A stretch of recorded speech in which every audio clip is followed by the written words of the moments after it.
নেতাজি সুভাষচন্দ্র বসু গান শুনতে এবং গাইতে ভালোবাসতেন। বিশেষ করে দ্বিজেন্দ্রলাল রায়ের গান, কীর্তন, শ্যামাসঙ্গীত এবং রবীন্দ্রসঙ্গীত। কাজী নজরুল ইসলামের দেশাত্মবোধক গান ছিল তার অত্যন্ত প্রিয়।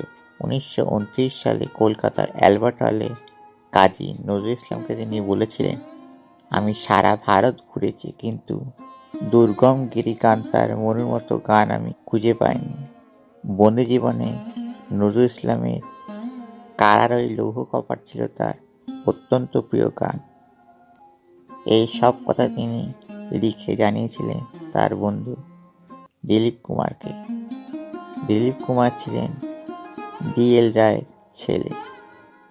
নেতাজি সঙ্গীত প্রতিভা খুব ভালোভাবেই চিনে নিতেন। 1942 সালে রাম সিং ঠাকুর যখন INA-তে যোগ দেন, তার হাতে নেতাজি তুলে দিয়েছিলেন আজাদ হিন্দ ফৌজের মার্চিং সং এবং আজাদ হিন্দ ফৌজের স্বাধীন সরকারের জাতীয় সঙ্গীত তৈরি করার দায়িত্ব।